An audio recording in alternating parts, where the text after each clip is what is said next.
Il est où le soleil? Il est où? Regarde l'autre là, qui est en galère là. Regardez le nouvel assistant. Ta gueule. Barre-toi. C'est bon Robocop, t'as appuyé sur les boutons? C'est bon pour toi? Bah moi je t'attends. Oui, bah comme d'habitude.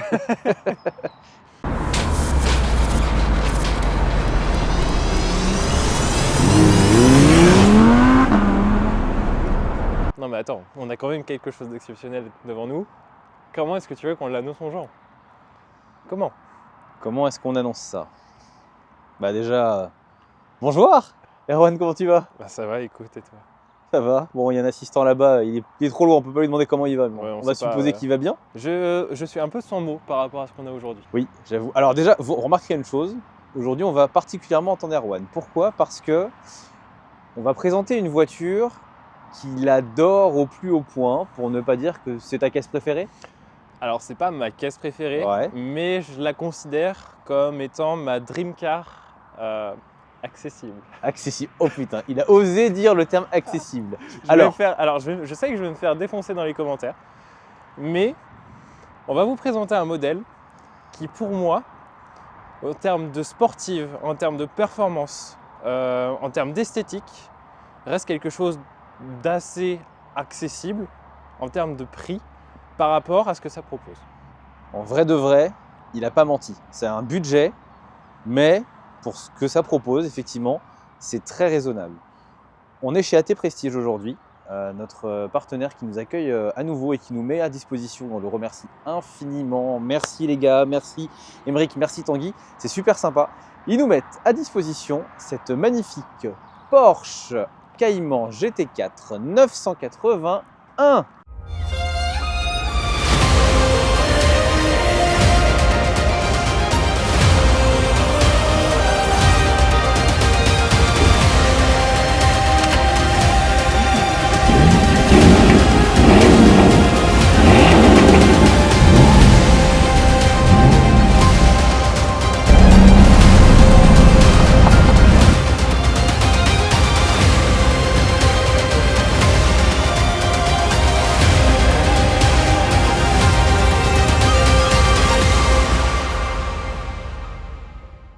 Cette magnifique Porsche, vraiment sublime. Bon, dans les grandes lignes, flat 6, 385 chevaux, 3,8 litres, Atmo, Propu, boîte méca. Voilà, on a la recette du bonheur. Est-ce que c'est ça finalement? Honnêtement, oui. Ouais, Franchement, vraiment. pour moi, oui. Voilà, alors, on va vous arrêter tout de suite, tous ceux qui vont pouvoir commencer à dire ouais, voilà, ils présentent une grosse caisse, forcément, ils s'enjaillent et tout, etc. par rapport à d'autres. Alors clairement, il y a des voitures à 200 000, 300 000. Typiquement, moi, une Bugatti Chiron, ça me fait pas rêver.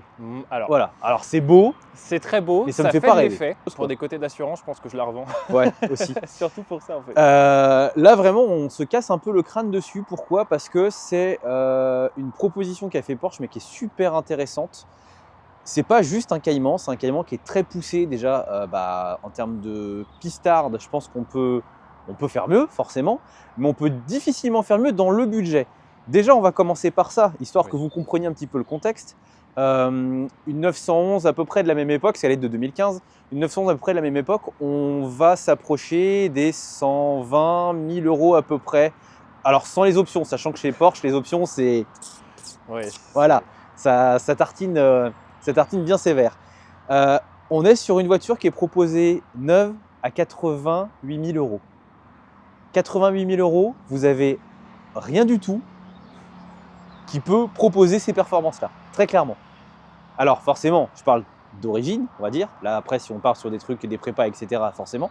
Mais sur de l'origine, sincèrement, une gueule comme ça, un châssis, des perfs, un comportement, enfin, il n'y a pas. Juste, il n'y a pas. À ce prix-là, il n'y a pas. Et on va essayer de vous montrer un petit peu en quoi c'est aussi exceptionnel, aussi sympa comme caisse. Et puis on espère que ça vous plaira de voir en détail avec nous cette voiture et que vous prendrez autant de plaisir que nous à la découvrir. Alors on n'est pas expert Porsche, attention, on va certainement dire des bêtises. On fera intervenir un peu plus tard dans la vidéo un un expert. Un vrai Voilà, expert. un vrai, qui pourra nous en dire davantage. Je te propose qu'on commence à faire un petit peu le tour de la voiture pour voir un petit peu déjà l'aspect extérieur, ce qui a été proposé par Porsche. Il faut savoir que là, on est sur un modèle qui n'a pas d'option, donc qui est vraiment sur le tarif de base, hormis la couleur des jantes. Il y avait la possibilité effectivement de choisir la couleur des jantes et c'est l'option qui a été choisie par le propriétaire. C'est une voiture qui est française d'origine, hein, pour le coup. Celle-ci, elle a 50 000 km à peu près. Si vous voulez une voiture comme ça avec, entre guillemets, on va dire, le pack sympa d'options, voilà, alors celle-ci, clairement, je ne jette pas la pierre, elle est formidable. Bon. Mais on peut pousser beaucoup plus ces options chez Porsche. Si on compte tous les packs Club Sport, Ouais. tous les packs pistes qui peuvent être ajoutés, les sièges baquets, et j'en passe, on tourne vite à 20-25 000 euros de plus Ouais, c'est ça. par rapport au prix qu'est proposé celle-ci. Pour vous donner un ordre d'idée, chez Porsche, tout est une option, c'est-à-dire qu'un essuie-glace arrière, c'est une option. Avoir les clés de la même couleur que la carrosserie de la voiture, c'est une option. Voilà, c'est tout est option, effectivement. Bon, là, on n'a pas les baquets. Il y a des baquets en carbone qui sont proposés, qui sont magnifiques. Comme tu dis, il y a le pack Club Sport aussi qui propose les baquets carbone et un demi-arceau aussi dans la voiture. Il y a vraiment une multitude de choses. Siège chauffant, enfin voilà, il y a pas mal de choses. Pour le coup, celle-ci, étant sans option, finalement, elle va être beaucoup plus légère que celles qui auront eu le chéquier un peu plus rempli lors de la signature. Est-ce que c'est pas finalement celle qui est sans option qui va être la plus performante sur piste? C'est possible. C'est Tout à fait possible. possible. Après, je pense que ça dépend des options que tu prends. Si tu prends les sièges chauffants, c'est clair que là, tu vas prendre du poids. Tu Évidemment. vas perdre en performance. Un bon pack Club Sport bien optionné Ah oui, ça, oui, c'est sera sûr. toujours plus Ouais. léger que cette version-là. Au niveau des baquets, au niveau bas de l'arceau qui va aussi permettre au châssis de s'améliorer. Bon, déjà, si on fait un petit tour de la voiture, déjà par où commencer? En fait, je ne sais même pas par où commencer tellement elle est, on aime ou on n'aime pas, mais visuellement parfaite. Ouais, T'as pas un endroit où tu dis, a- là je peux commencer parce que c'est pas beau, ou c'est trop beau, ou voilà. Au niveau des courbes, celle-là, contrairement à beaucoup d'autres voitures, me laisse sans voix. C'est-à-dire que je la regarde de devant, du côté, de derrière, en trois quarts arrière, en trois quarts avant, de haut, d'en bas, pour moi, il y a tout qui va. Là, quand on commence quelque part, on va commencer par l'avant. On est quand même sur un avant qui est, je trouve, agressif, mais qui reste sobre. On est sur une voiture élégante. On a, si on s'approche un petit peu et qu'on regarde, on aperçoit un radiateur. Il y a deux radiateurs de chaque côté. On a des jantes en 20 pouces qui sont proposées, étrier 6 pistons, avec des plaquettes absolument énormes. Le freinage, il est plutôt performant. Mais on va dire que c'est un freinage qui est adapté piste. Il va être hyper réactif quand il est sollicité sur un gros freinage à un moment donné. Tu as besoin de mordant, tu vas l'avoir. Et puis tu vas pouvoir repartir. On a notre expert qui vient d'arriver. Oui, tu aurais pu nous apporter le soleil quand même. Ouais. Tanguy, l'un des propriétaires d'AT Prestige qui nous accueille aujourd'hui et qui nous fait le plaisir de nous mettre à disposition cette belle GT4. Cette belle GT4, tout à fait. Du coup, est-ce que tu peux nous parler un petit peu de cette belle Porsche? Oui, après ça va surtout dépendre de ce que tu en as déjà dit, mais dans l'idée, les grandes lignes, une vraie Porsche, dans le sens où on va retrouver un moteur qui est derrière, alors pas en porte-à-faux arrière, mais en position centrale arrière, et un flat 6 3,8 litres en moteur atmosphérique. On est sur une voiture qui est quand même très aboutie, qui était l'ultimum de ce qu'on pouvait trouver à l'époque dans la gamme Cayman qui était proposée en 2015. Autre que ça, on est sur une voiture très typée plaisir malgré tout, parce que comme tu en as parlé, ça représente des coûts d'acquisition qui sont quand même aujourd'hui élevés pour ce type de véhicule, même si ça a une vraie polyvalence, c'est-à-dire que ça peut autant t'amener au circuit que rouler sur le circuit et rentrer le soir à la maison avec la fiabilité Porsche qu'on va connaître. À l'inverse, tu te retrouves quand même vite dans une situation où c'est une voiture qui est très très exclusive et qui est vraiment fait que pour une utilité, c'est le plaisir avant tout. C'est vrai que forcément, tu es contenu sur 2 places. En termes de rangement et tout, tu as de la place, c'est cohérent pour du 2 places, clairement. Ça, on montrera tout à l'heure au niveau des rangements. On a parlé du prix au début de la vidéo et ce qu'on se disait, c'est que quand même par rapport à la gamme Porsche, ça se situe à un prix quand même relativement correct pour la prestation que que ça propose? Oui, aujourd'hui, on va qualifier ça d'entre guillemets «assez abordable», surtout avec les dernières années, hein. Les tarifs, qui ont été pris par, les voitures, aussi un peu tout ça, lié à la LOA et autres, même sur de la voiture un petit peu plus basique, mais aussi sur de la voiture sportive, hein, il faut le reconnaître. Très honnêtement, après, aujourd'hui, une génération antérieure à celle-ci, en 987 par exemple, qui va être une Cayman S avec un flat 6, un 3,4 litres qui fait 320 chevaux, une boîte méca par exemple ou une PDK sur la phase 2,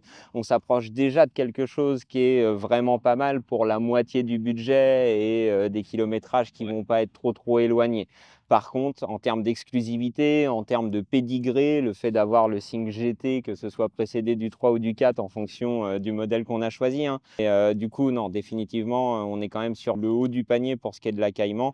Et c'est sûr qu'en remettant les choses dans leur contexte, à l'inverse, par contre, le plaisir que ça va procurer pour l'investissement, il y a bien d'autres marques qui ne sont pas en mesure de pouvoir le réaliser à ce budget-là. Ça, je suis entièrement d'accord. Par contre, je me devais quand même de préciser que c'est quelque chose d'assez exclusif malgré tout, puisqu'on était sur le haut du panier. À l'inverse, une GTS qui va coûter entre 10 000 à 20 000 euros de moins va aussi bien faire l'affaire, être déjà très bien sur circuit. Là, on touchait à la gamme de ce qu'on appelle les puristes. Ouais, voilà, c'est ça. Ça s'adressait pas à la même clientèle.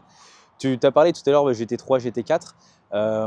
Il y a une explication derrière ça un petit peu sur le fait que Porsche se lance sur ces Alors, appellations? oui, bien entendu. Bon, c'est quelque chose qui est né au début des années 2000 ou fin des années 90, quand il y a la 996 qui est arrivée, où pour le coup, la gamme sportive, il a fallu la renommer. En parallèle de ça, il existe une catégorie en sport automobile qui s'appelle le GT3 et aujourd'hui, il en existe une qui s'appelle le GT4.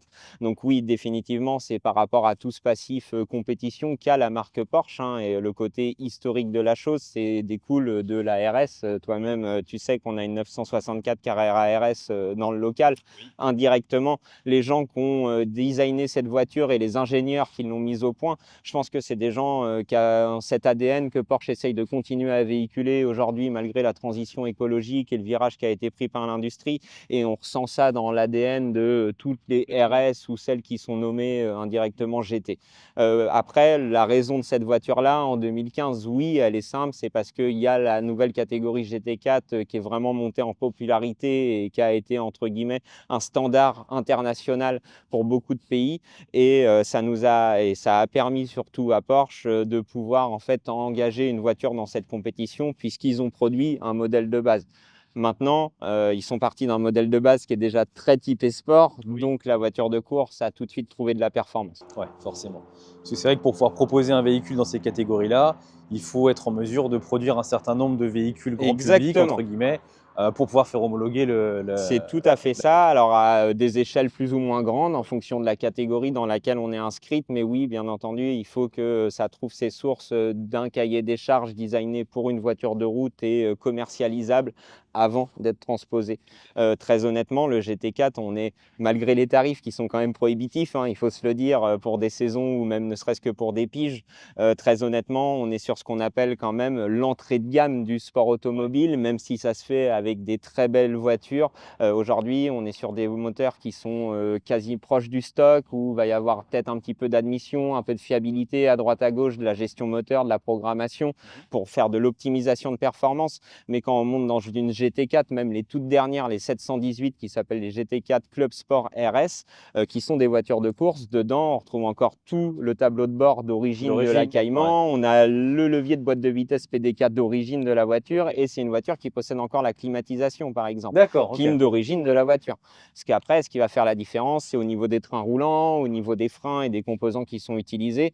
Et la grosse différence majeure, et quoi qu'il arrive avec le circuit, ça va être l'utilisation de pneus slick. Je pense que tu as eu l'occasion Oui, toi-même oui, de bien sûr. pouvoir juger Ça avec fait des une semi-slicks bonne de ton différence. côté. Ouais. Voilà, c'est ce qui vraiment va apporter le côté sportif, mais elles sont vidées, elles sont arsautées pour la sécurité, il y a des baquets. In fine, on n'est quand même pas trop loin des voitures de base, Ouais, finalement. c'est vrai. Le GT3, à l'inverse, on a la carrosserie de base, on a le châssis de base, mais c'est un châssis qui est vraiment plus poussé, les moteurs sont également plus poussés, et ça, c'est des voitures qui sont, entre guillemets, l'échelon supérieur par rapport à ce que représente le GT4. C'est vrai que d'origine, c'est quand même pas trop mal monté, parce qu'on a des Pilot Sport Cup 2 en pneus. Des pneus Exactement. qui sont absolument gigantesques. Assez massif, Vraiment, ouais. imposant, de quoi la poser au sol, hein, comme il se doit. Pilote Sport Cup 2, marque Michelin, très honnêtement, un des meilleurs pneumatiques qui va être aujourd'hui sur le marché pour une utilisation très typée track day ou sportive. À l'inverse, côté polyvalence, bon là on a le ciel gris aujourd'hui avec nous, un petit peu de pluie ou quoi que ce soit. On ira peut-être faire un essai par la suite, et auquel cas tu te rendras bien compte que c'est pas grave, que même froid ou autre, bon voilà, on peut déjà avoir une confiance. À l'inverse, partir en pneus slick froid sous une piste qui est un Ouais, petit peu non, humide, là on a quelque chose de différent. c'était le mauvais plan. Donc il y a aussi, comme le représente un peu la voiture et comme tu as dû en discuter, même si depuis tout à l'heure on dit que c'est exclusif, c'est une voiture qui est malgré tout polyvalente pour son exclusivité et pour le coup, bah, la montée pneumatique, elle transparaît aussi ça. Alors, au niveau du design, j'imagine que tout est réfléchi de manière à ce qu'il y ait une utilité. Typiquement, avant que tu arrives, on est en train de parler des 2 radiateurs qui sont en face avant. Je suppose que typiquement, ce genre de choses, c'est pas juste là pour faire joli, ça a un Non, intérêt tout aussi. à fait. Alors après, je suis pas un G Porsche, hein, donc indirectement, j'aurais jamais le fameux de l'histoire de pourquoi du comment derrière, autre que le look sportif que ça va apporter, Oui, comme sur les turbos et comme sur toutes ces générations-là. On va quand même avoir, bien entendu, le fait que le moteur se trouve en position centrale arrière, donc bah, il faut lui amener de l'air, autant que ce soit pour l'admission ou le refroidissement. Donc ça, c'est fait par les écopes qui vont se trouver là et également devant, hein, on retrouve les radiateurs qui sont quand même assez imposants. On voit que quoi qu'il arrive, et bah, aussi pour répondre à la demande de fiabilité auquel Porsche souhaite pouvoir, entre guillemets, coller, ils ont fait en sorte que voilà, il y a déjà une très très bonne base pour en faire une voiture de course, mais aussi pour en faire une vraie voiture plaisir. puis bah, il y a l'aileron aussi qui a été rajouté, qui de base n'est pas là sur ce modèle et qui Alors, est proposé, enfin, sur le modèle du Cayman, mais qui est proposé sur la c'est ça, GT4. c'est la seule de la gamme Cayman qui va proposer l'aileron arrière, la GT4, justement bah, pour rappeler ses gènes hein, liés au sport automobile. La seule différence qu'il va y avoir, c'est que celui-ci est fixe en course automobile sur les Cayman GT4 non RS, qui n'étaient pas donc les nouvelles, mais celles de ces générations-là.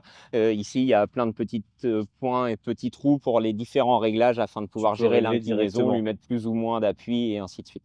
Donc même là, sur celle-ci, et connaissant Porsche et entre guillemets l'ingénierie qu'ils souhaitent appliquer derrière la conception de leur véhicule, très clairement, je pense que oui, il a un intérêt. Oui. Dire que ça a été aussi poussé que les nouvelles générations de voitures qui sortent, je ne pense pas. Mais par contre, pour ce que c'est censé faire, je pense que ouais, c'est déjà Ouais, il a bien son abouti. utilité et on retrouve quand même, le petit aileron d'origine en fait qui est posé sur, C'est ça, la plupart des enfin sur le exactement. Et Cayman. à l'inverse, ça a aussi un effet, hein, celui-ci, que ce soit autant le supérieur que l'inférieur. Du coup, il a pour effet de canaliser le flux d'air. Bon, là, on rentre dans de l'aérodynamisme, hein, mais en l'occurrence, celui-ci est là d'origine. Il est repris jusque dans les feux arrière, qui est quelque chose que je trouve Oui, personnellement très sympathique. c'est vrai, c'est un petit détail effectivement en termes de design, c'est vraiment dans la continuité du feu. On est Et vraiment en plein comme ça a ça avec aussi une petite l'arête là. connotation historique indirectement OK. où on a cet effet un petit peu ducktail, donc queue de canard levée et sur les premières Porsche dont la RSR de 73, la 2,7 litres, c'est quelque chose qu'on retrouvait, qui était les prémices des ailerons arrière hein, qu'on Oui, retrouve oui, oui, tout aujourd'hui. à fait. Et donc bah, il y a aussi, je pense, un petit peu ce côté lié à l'histoire. Échappement double sortie d'origine? C'est ça, pas énormément d'options hein, disponibles sur la voiture, mais l'échappement sport obligatoire de directement cocher de série avec le petit bouton pour pouvoir ouvrir les clapets qui sont asservis au tour moteur. Je pense également à la vitesse très probablement afin d'optimiser au mieux le rendement moteur sur toute la plage de régime. D'accord, OK. Est-ce que tu aurais la possibilité de faire un petit démarrage? Ah Qu'on oui, puisse se c'est rendre compte quelque chose qui va être faisable. de la sonorité?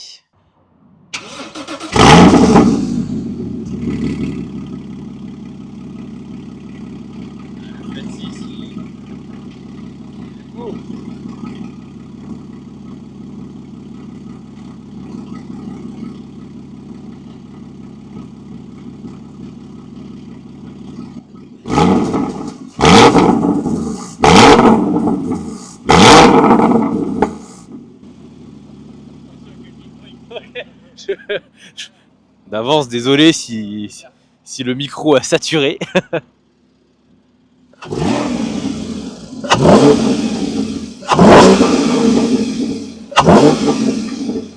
Donc Ah, oui, ça a bien une effectivement, utilité. effectivement, on a l'aspiration moteur qui se passe là. C'est pas mal ça. Alors j'en profite là, vu qu'on on t'a vu mettre la clé à gauche. Ah oui. Est-ce que, parce que alors, on entend tout par rapport à ça, La légende qui dit que c'est parce que c'est par rapport à la course, il fallait que les pilotes puissent monter dedans. J'ai un petit peu tous les échos par rapport à ça. Alors, est-ce que tu sais un petit peu quel est le fin mot de cette histoire concernant la clé à gauche? Alors non, pareil, j'étais pas non plus au moment précis où ça s'est passé et où ça a été réfléchi, mais oui, en tout cas, la légende veut que c'est lié aux 24 heures du Mans, où il y avait le départ type Le Mans, où les voitures étaient en épi, les pilotes de l'autre côté de la piste, il fallait monter, et donc traverser en courant pour monter dans la voiture, la démarrer et partir. Le fait d'avoir la clé à gauche, ça permettait de mettre le pied sur l'embrayage, la première avec la main droite, et démarrer en même temps. Donc dès que la voiture avait démarré, lâcher le pied de l'embrayage et partir. C'est ce que dit la légende, c'est pour gagner un petit peu de temps, à savoir que c'est pas faux, hein, d'un autre côté, que Oui, même complètement. les pilotes à l'époque optimisaient ces moments-là, pour la simple et bonne raison qu'il y a beaucoup de pilotes qui s'attachaient dans le premier tour, et c'est d'ailleurs pour ça que ça a été arrêté en 1969, grâce à Jackie Hicks en partie, qui a décidé de marcher pour aller jusqu'à sa voiture alors que tout le monde a couru, et ils ont quand même gagné la course le lendemain. JX, bonhomme. Petit rappel sécurité routière, pensez bien à vous attacher toujours, c'est important. Et pas lors du premier tour, de préférence. C'est quand même mieux.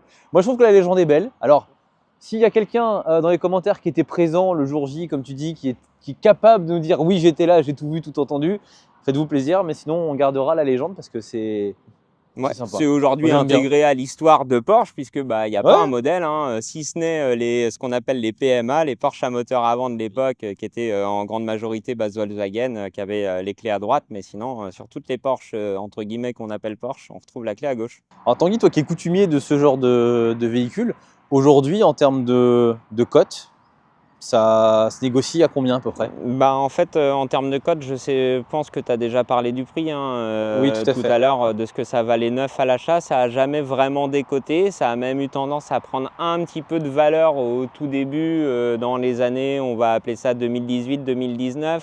Un petit peu redescendre quand même par la suite, pour la simple et bonne raison qu'il y en a quand même quelques-unes sur le marché, parce que bah, Porsche avait aussi bien communiqué autour et on retrouve une super voiture, hein, malgré tout. Pas si excessif que ça à l'achat. Aujourd'hui, la cote, ça va être entre 80 et 100 000 euros, fonction du kilométrage, des options, de si elle a les bacs à carbone ou non, le pack chrono, toutes ces choses-là. Quoi qu'il arrive, comme on l'a dit tout à l'heure, il n'y a pas une liste d'options à rallonge non plus, hein. Je pense que ça doit tourner aux alentours des 10-15 options grand maximum qui devaient pouvoir être sélectionnées ou sélectionnables à l'époque. On va ouvrir capot, coffre, histoire de voir un petit peu, bon, centrale arrière, le moteur, mais caché.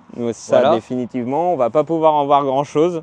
On pourra au moins voir l'aspect rangement, puis bah, là où il se situe. Et capot et coffre, donc, vu qu'on en parle, parce que là, on a quand même un rangement qui est assez énorme. Ouais, il y a de la profondeur, exactement, dans le bac à coffre. Après, ça vient aussi du profil de la voiture, hein, qui est très basse devant, et d'un autre côté, comme elle est assez courte, qui est quand même obligée de reprendre un petit peu de hauteur sur la partie centrale. Mais définitivement, pensez aussi dans l'idée, je pense, et il me semble l'avoir lu quelque part, hein, d'y mettre 2 casques très probablement pour pouvoir aller faire du track day avec sa GT4. Ouais, c'est vrai que bon, là, il y a largement la place de mettre 2 casques, de mettre une valise. Exactement, même 2 valises petites de voyage superposées, cabine, des si choses on comme a ça, envie de se faire un petit road trip spécifique avec différents track days sympas. Des sacs de course aussi, voilà. Exactement. Tout à fait. C'est une voiture qui peut être envisagée en daily ou pas, tu penses? Très honnêtement, alors moi je suis tellement passionné et piqué de tout ça que oui, je peux définitivement la considérer comme une voiture à utiliser en Erwan fait un daily. signe de la tête, oui. C'est ce que j'allais dire, je vois que Erwan également est sur le sujet. Très honnêtement, après, c'est l'avantage des voitures qui ont commencé dans ces générations-là, hein, c'est que ça a apporté une grosse polyvalence, où avant, une voiture des années 2000, si on n'était pas sur le bon rapport, un peu bas dans les retours ou autre, ça pouvait cogner, être désagréable. Bon, là, c'est définitivement pas le cas, ça peut passer en 4 à peu près partout à 50 km/h sans que ça pose de problème. Et à l'inverse, avoir vraiment 2 visages, où quand on passe les 4000 tours, c'est une autre voiture. C'est un réservoir de 55 litres. Est-ce que tu as une petite idée de la consommation ou pas du tout? J'en ai une vague idée. Je pense que ça consomme aux alentours entre 10 et 15 litres dans de l'utilisation, on va dire, du quotidien sur la route, en fonction, bien entendu, des utilisateurs et de comment c'est exploité. C'est correct, hein, honnêtement. C'est pas incohérent. abusif, Après, c'est pas non plus un si gros moteur que ça ou si puissant que ça, 385 chevaux, c'est pas très lourd, c'est assez efficace, donc ça roule bien, il y a des bons trains roulants et ainsi de suite. Donc ça reste quelque chose de cohérent. Je pense que définitivement en utilisation piste track day, bon, ce ne serait pas surprenant d'aller chercher les 25 ou 30 litres, hein, mais très honnêtement, c'est aussi raisonné et raisonnable. Et comme on l'a dit, ça peut aussi s'emmener bas dans les tours de manière très facile et pragmatique. Et finalement descendre la consommation. Puis bon, en termes de performance, là l'Atmo il se défend très bien parce qu'elle abat le 0 à 100 en 4 secondes 4. Elle est proposée qu'en boîte méca, très honnêtement, si on lui mettait une PDK, je pense qu'elle descend encore le chrono. Oui. Après, à l'inverse, c'est aussi la force de cette génération-là, la 981, c'est que la GT4, elle a été proposée qu'en boîte méca, alors que sur les 718 générations d'après, la PDK a été proposée que ce soit sur de la GT4 ou de la RS également. Et je trouve ça justement super intéressant qu'il se soit, entre guillemets, forcé à dire bon, on fait qu'une boîte méca là-dessus et c'est tout. Si ça plaît pas, tant pis, vous prenez pas, mais on le fait que sur ça. Ouais, c'était pour, je pense, lancer, puisqu'ils avaient essayé de le faire un petit peu avec la Cayman R, qui était du coup sur la génération précédente, la 987, et ça avait trouvé son public sans vraiment trop le trouver. Je pense qu'en termes, en tout cas, d'aficionados de la marque, la GT4, elle trouve place dans beaucoup plus de cœur que ce que fait la R. Et très honnêtement, ça a été réfléchi par Porsche, hein, je pense, quand ils ont mis le produit au point. Donc c'est pour ça qu'ils se sont orientés uniquement boîte mécanique, plaisir de conduite à 200%. Ah bon, mais il y a un truc que je trouve, moins bien.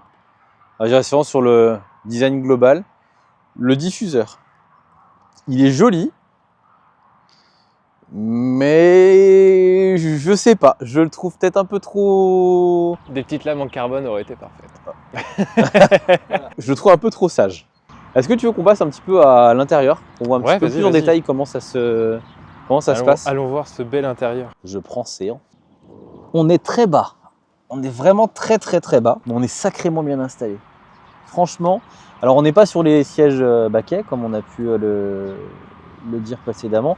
On est sur du semi-baquet, hein, Alcantara cuir, qui sont très élégants, avec le petit rappel GT4 sur la putette. Mais on est vraiment bien, on est bien enveloppé, on n'est pas trop serré. Encore une fois, moi j'ai un bon gabarit, je suis pas étriqué dedans.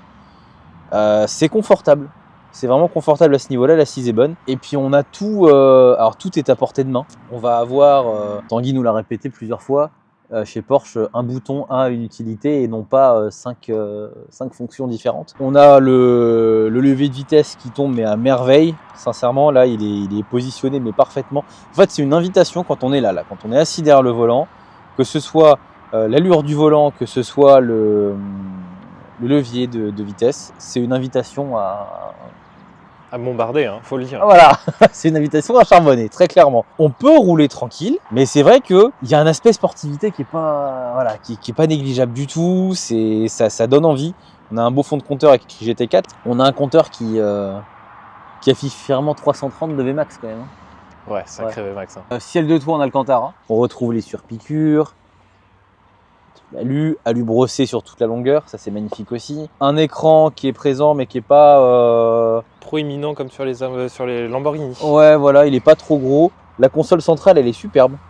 Elle est vraiment très jolie avec le petit rappel GT4 juste ici. Ils l'ont mis où ils pouvaient, hein. Franchement. Ouais, c'est vrai. Le fameux porte-gobelet dont on parle constamment quand on est dans une Attends, Porsche. je change de porte. Vas-y. Parce qu'il faut le montrer, ce porte-gobelet, quoi. Donc on a le porte-gobelet qui est typique sur les Porsche. Voilà. Et on peut sortir un gobelet passager, un gobelet conducteur. Et ce qui est absolument génial, c'est des petits détails comme ça, mais c'est très con, c'est vraiment du pur détail. Mais je trouve ça sympa d'y avoir pensé. Tu peux refermer le cache ici, et tu as une partie du cache à gauche et à droite qui reste baissée pour avoir le porte-gobelet qui reste en place. Tu n'es pas obligé d'avoir le cache ouvert avec un aspect qui n'est pas très joli. Ça, c'est très bien pensé. Hein. C'est bien pensé, et c'est des finitions qu'on veut voir dans ce type de voiture, tout simplement. Tu t'attends pas à voir ça dans une Clio, désolé pour Renault, hein, mais tu t'attends pas à voir ça sur certaines marques, alors que chez Porsche, effectivement, tu as un certain standing, tu veux ce genre de finition, même sur un modèle sportif. Parce que clairement, tu peux être sur circuit, négocier une courbe à 130, 140, et avoir ta petite canette à côté. Vraiment un intérieur très joli, moi j'aime beaucoup. On va beaucoup se répéter sur cette vidéo pour dire que c'est une caisse qui est très chouette, mais parce que c'est une caisse qui est très chouette. On a allez, petite anecdote assez rigolote. Au niveau des modes de conduite, bon, il y a le mode standard, hein, il y a le mode sport. Et après, tu as la possibilité de jouer avec les amortisseurs. Il faut savoir que les amortisseurs sur cette voiture, en mode normal, ça va vous donner une idée un petit peu de la normalité chez Porsche sur ce modèle-là.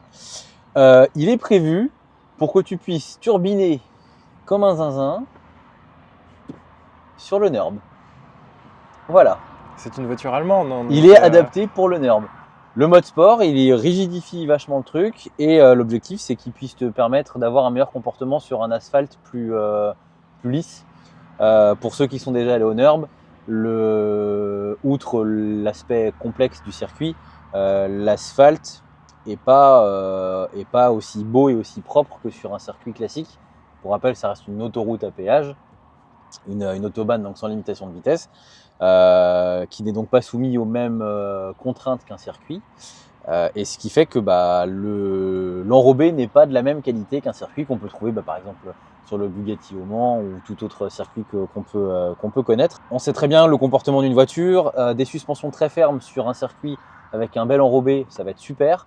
Par contre, si tu arrives sur un enrobé un peu casse-gueule, un peu vallonné, on va dire, voilà, exemple, route de campagne.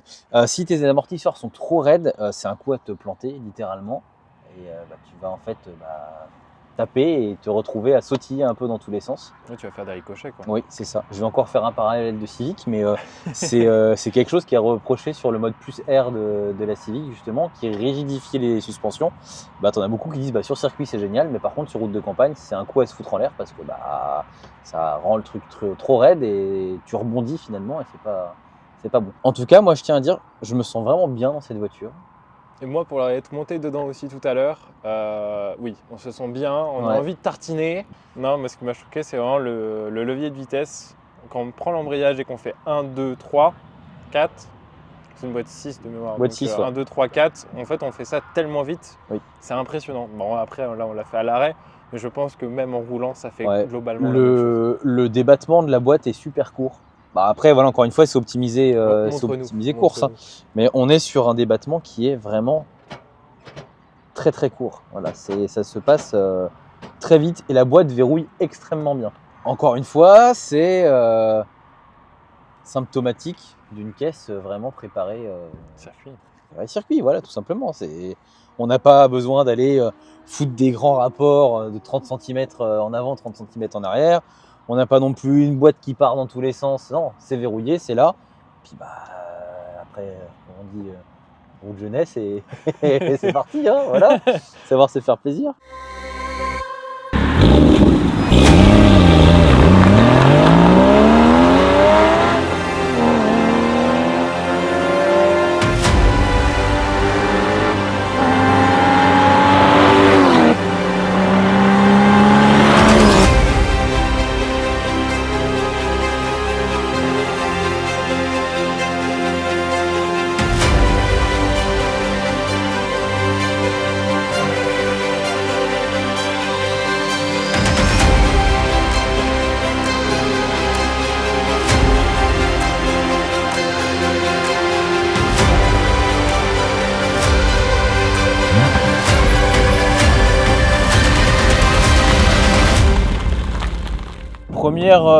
Première impression, je trouve qu'on n'est pas trop mal installé déjà. On est plutôt très bien installé. Moi, c'est ce que je disais tout à l'heure. Hein. Tout tombe vraiment sous la main, que ce soit autant le levier de vitesse, le volant, la direction, c'est précis. Il n'y a pas besoin de faire beaucoup d'efforts avec le volant pour qu'il se passe quelque chose. Là, on est en 3e à 1200 tours minute. Enfin, voilà, ça se passe plutôt très très bien. Donc, c'est très agréable et très facile à utiliser. Ouais, c'est vrai que ça fait moderne finalement. C'est pas archaïque. C'est pas trop de tape-cul non plus. Non, je m'attendais à pire. Il y a le mode qui aide pas là. On a les suspensions qui sont déjà en mode sport, donc qui sont déjà durcies. Ouais. Si jamais on appuie, tu vas sentir que, je sais pas si tu l'as senti, mais on est encore un peu plus sur un tapis où ça filtre encore un peu plus le ressenti. À l'inverse, si je rappuie et là la route est pas trop défoncée, mais tu vois, tu sens tout de suite. On va arriver sur une partie de route un petit peu plus cassante tout à l'heure et on pourra faire l'essai si tu veux, mais c'est assez bluffant de voir à quel point les suspensions adaptatives elles bossent. À l'inverse, on a l'échappement sport, donc les clapets ouverts, on est à 80 km/h, on s'entend dans l'habitacle, on peut se parler, on a quand même malgré tout cette petite sonorité toujours un peu sportive à nos oreilles. Là, le talon pointe, c'est moi qui le gère parce que j'ai pour habitude de bien aimer faire ça, mais à l'inverse, en mode sport, elle va faire du talon pointe automatique, c'est-à-dire mettre le petit coup de gaz au moment du rétrogradage. Enfin voilà, c'est vraiment pensé aussi, je pense, de la part de Porsche pour pouvoir donner un objet qui est aussi indirectement facilement exploitable à un peu tout le monde sur une piste ou de manière un petit peu plus sportive. Est-ce que selon toi, on peut dire que c'est une voiture de course? Ça n'en est pas une, pour la simple et bonne raison que si ça en était une, nous serions casqués et sur un circuit. Celle-ci possède une carte grise et des plaques d'immatriculation. Mais on voit le professionnel qui parle. C'est ça. Mais très honnêtement, pour avoir, oui, l'habitude d'être dans une voiture de course, définitivement, ça s'en rapproche de par le comportement, l'ambiance que ça essaye de donner. Et quoi qu'il arrive, Porsche a aussi pensé au moment où on allait mettre le casque et partir sur une piste pour pouvoir rouler. Parce que tout est plus ou moins aussi pensé pour ça, comme on le disait tout à l'heure. À l'inverse, elle a la qualité de pouvoir t'y amener le matin et te ramener le soir en toute tranquillité. Regarde, à 2000 tours, à 80 km/h en 6e. Ouais, c'est nickel. C'est assez bluffant. Aujourd'hui, même les dernières générations de Cayman GT4 RS sur un tour de circuit, elles ont tendance à être aussi rapides, si ce n'est plus rapide qu'une 992 GT3 RS, pour la simple et bonne raison que c'est plus léger et un peu mieux équilibré. Par contre, c'est une plus petite voiture, généralement un peu moins puissante, ça va aller un peu moins vite au bout de la ligne droite. Est-ce que tu dirais que c'est une voiture qui pardonne des erreurs ou vraiment elle est très punitive en cas de... Je pense que la limite est tellement loin et tellement haute avant de pouvoir l'atteindre que oui, sur le papier, à monsieur et madame tout le monde, ça va quand même pouvoir te pardonner pas mal de choses. Par contre, je pense que quand on est sur un tour de circuit et qu'on cherche un peu la performance ou le chrono, il faut quand même se méfier parce qu'on a des gros pneus derrière, on a une voiture qui est très basse en centre de gravité, donc du coup qui lui permet d'avoir vraiment un effet posé et de virer à plat. Mais le revers de la médaille de tout ça, c'est qu'au moment où ça se met à glisser, où ça décroche, il faut savoir s'en occuper. Ouais, ok.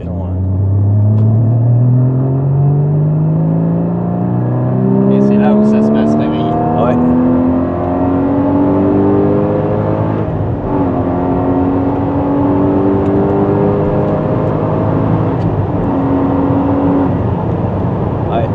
Franchement, rien de trop difficile à faire. Ouais, bien sûr. Et tu vois, on était en plus de ça en appui ou autre. J'ai quand même ouvert en grand. Donc définitivement, on est sur quelque chose qui est raisonné. Tu sens qu'il n'y a pas non plus 1000 chevaux à passer sur le train arrière. Et donc c'est pour ça où je te disais, ça va être pardonner pas mal de choses parce que un petit peu, on va dire, d'euphorie en sortie de rond-point va pas tout de suite te mettre la punition.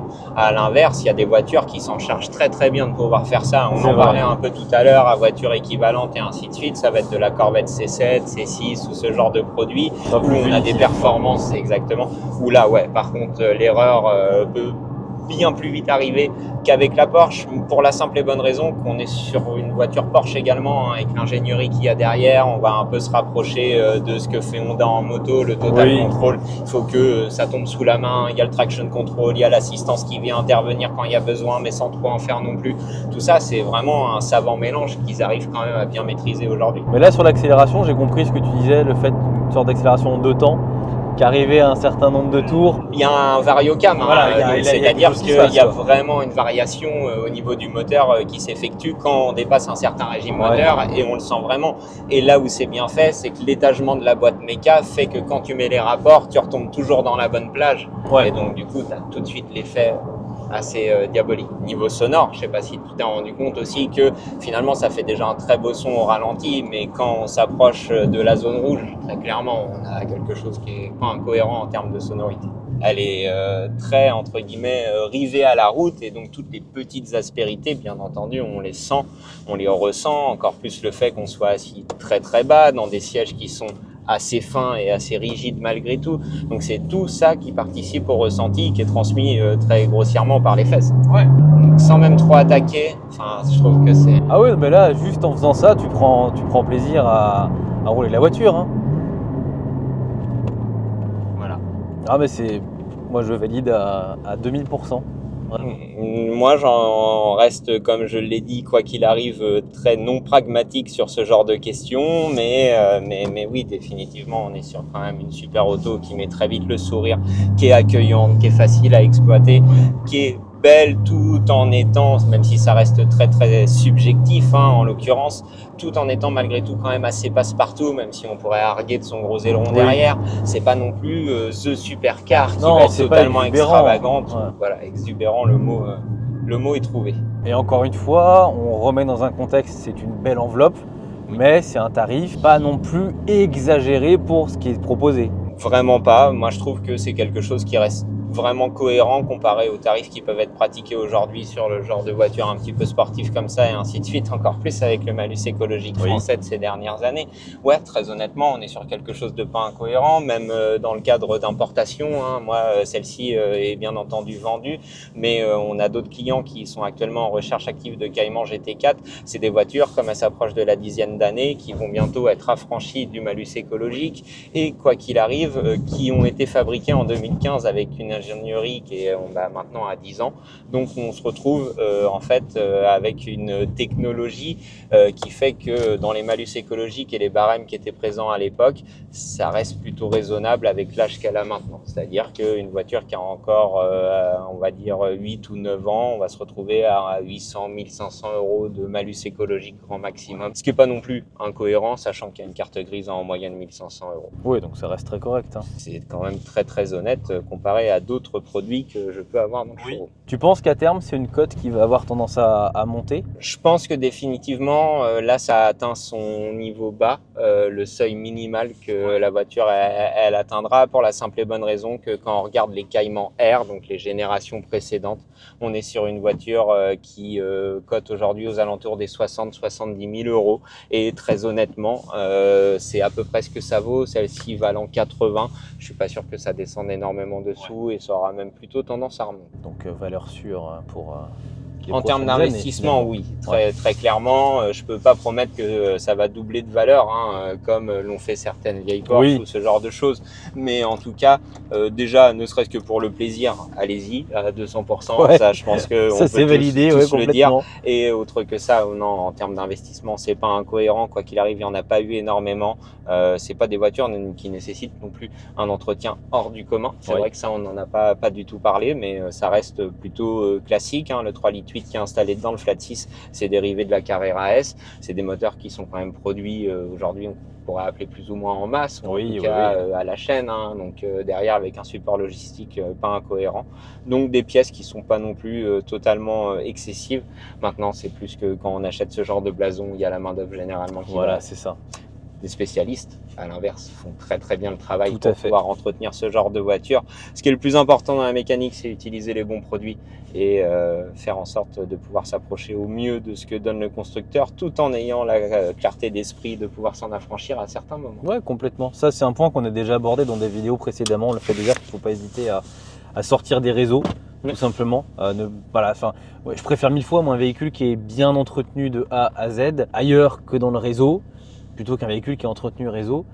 Mais alors ça, ce ne sera pas en plus de ça applicable à tous les clients, malheureusement, ton point de vue, mais je suis entièrement d'accord avec toi. En tout cas, il faut avoir le recul suffisant et le côté pragmatique de se dire, même si ça n'a pas été fait dans le réseau, par qui ça a été fait et dans quelles conditions, il y a une facture, il y a quoi comme produit qui a été mis dedans. Après, ce serait mentir de dire que chez Porsche, alors pas tellement sur ce type de produit, mais sur des produits encore un petit peu plus spécifiques, un entretien complet Porsche, généralement, ça participe quand même aussi à la valeur intrinsèque du véhicule. Tout à fait, c'est ça, exactement. Merci pour ce petit tour fort. Merci à vous. Moi, c'est toujours un plaisir de monter dans des autos pareilles. Celle-ci a un petit attachement tout particulier que je lui possède pour la simple et bonne raison que c'est vraiment, en tout cas moi, de mes yeux de puriste, une voiture qui s'approche de la perfection pour pouvoir rouler au quotidien.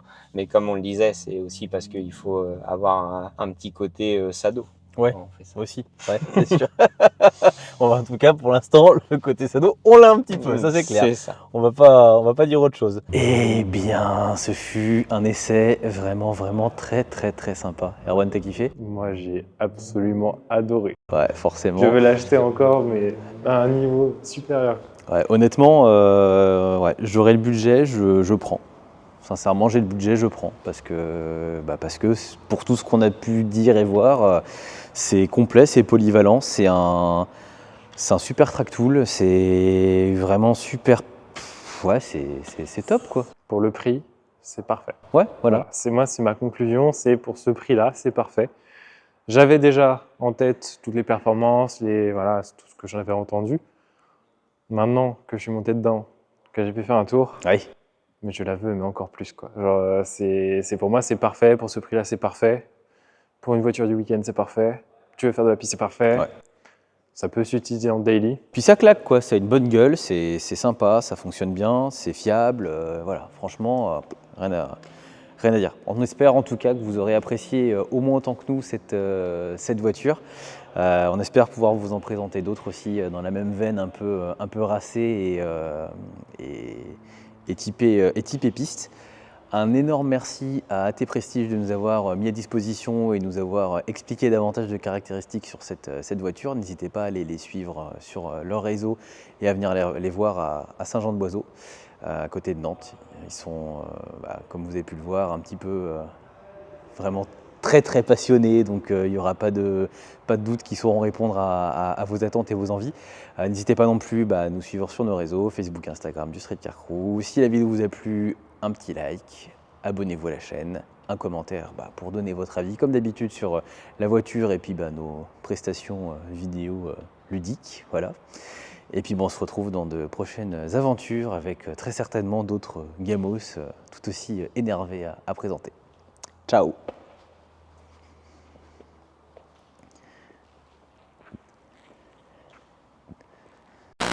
En vrai, j'ai très envie de faire pipi là par contre.